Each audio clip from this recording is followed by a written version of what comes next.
Hello YouTube, and welcome back to yet another episode of Comics Explained from Lazy Kid Entertainment. Okay, so today I thought I'd do something a little bit different. I was thinking that instead of just doing one video today, since the movie comes out tomorrow, I might give us 3, maybe 4 really short, quick videos describing the remaining characters in the Spider-Verse movie. And I know what you're thinking, but narrator, how could you possibly make that many videos in one day? Well, thank you for your concern, but I'm going to change the structure of these videos up slightly. I'm going to try and give you everything you need to know about the characters in the first minute, and then everything you might want to know or everything that is fun to know in the rest of the video. So today, as promised, we're talking about Spider-Woman from Earth 65, aka Spider-Gwen, aka Ghost Spider. Alright, you guys ready for the 1-minute breakdown?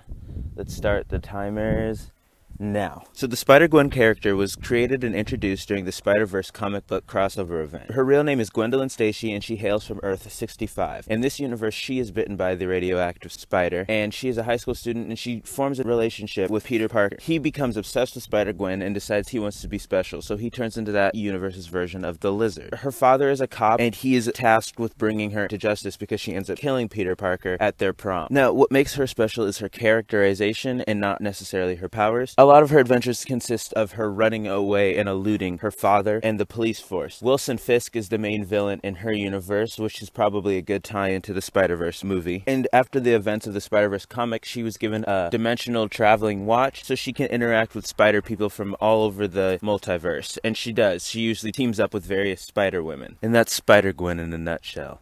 So because Spider-Gwen's character doesn't have very many unique stories yet, or at least none that are really relevant to the movie, I think what we should go over is the importance of Gwen Stacy as a character. And to do that, you kind of have to understand the death of Gwen Stacy. So the death of Gwen Stacy was a story arc written in the 70s to kind of wrap up the Gwen Stacy character. It starts off with Harry Osborn becoming addicted to drugs, and Norman Osborn, his father, aka the Green Goblin, suffered amnesia during a battle with Spider-Man, so he'd forgotten that he was the Green Goblin, and he'd also forgotten Peter Parker's identity, which, like I said in the first video, very convenient. So Harry basically overdoses, and the stress this is causing Norman causes him to revert back to the Green Goblin, which in turn causes him to remember Spider-Man and Peter Parker's identities, which in turn causes him to want to go after Spider-Man and those he loves. Which brings us to his current girlfriend, Gwen Stacy. The Green Goblin takes Gwen Stacy to a tower atop the Brooklyn Bridge as it's drawn, but in actuality it's said that it's the George Washington Bridge.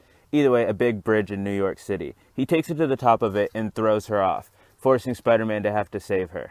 Spider-Man shoots a web which attaches itself to her foot, and there's a shot where her necklace clings on her neck, but once Spider-Man pulls her up, she's revealed to be dead. Now, in one of the most dramatic comic book panels of all time, Spider-Man threatens to kill the Green Goblin for killing her, but then Peter, as the time goes on, realizes that it could have possibly been whiplash from the web attaching to her leg and snapping her so quickly that is the cause of her neck snapping. Now, it's also plausible that the Green Goblin had already broken her neck before he threw her. Now, going from this and how that leads into Spider-Gwen, Gwen Stacy was one of the 3 comic book characters, at least in Marvel, who once they died, they had never come back. She is the second one to break this rule. The 3 characters are Bucky Barnes, aka the Winter Soldier from Captain America, Uncle Ben, and Gwen Stacy. Those were the 3 characters that never came back. Now, Gwen Stacy had been cloned. I know I said I was going to explain the Gwen Stacy in the Ultimate Universe, but I think I cut my explanation out of both the Ultimate Spider-Man video and the Miles Morales video, but since this one's quicker, I can shoot it in here. She's cloned in that universe and the mainstream Marvel universe a couple of times, and that's how she ends up being back during the Spider-Man crossover and when she's living with Aunt May during the death of Peter Parker. That's a clone version of Gwen Stacy. And Norman Osborn had kids with her that were also kind of clones of her.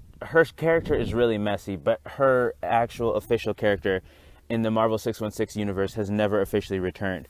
And that's why when the Spider-Verse crossover happened and you see this cool costume, because her costume is really cool, it's really pretty, it's white, blues, and pinks. When you see her in it and she takes off the mask and it's revealed to be Gwen Stacy, and Gwen Stacy, the love and loss of Peter Parker's life is a whole spider person in a different universe, that just means something to the fans. It's kind of cheap when you really think about it, that is what gives her the most character, but the way she's written, her personality stands on its own. The core concept of her was really just to be a reveal for the overall Spider-Verse crossover event, but because fans were really excited at the prospect of Gwen Stacy being a spider person and what that would mean, she got her own series, which I basically ran over in the 1-minute breakdown. So with all that being said and done, I think that's a pretty good overview of both Spider-Gwen and Gwen Stacy as a character. I think later on today I'll have some more really quick videos like this on Spider-Ham, Spider-Man Noir, and Spider. So until then, live powerful and live responsible. Excelsior, and thanks for watching.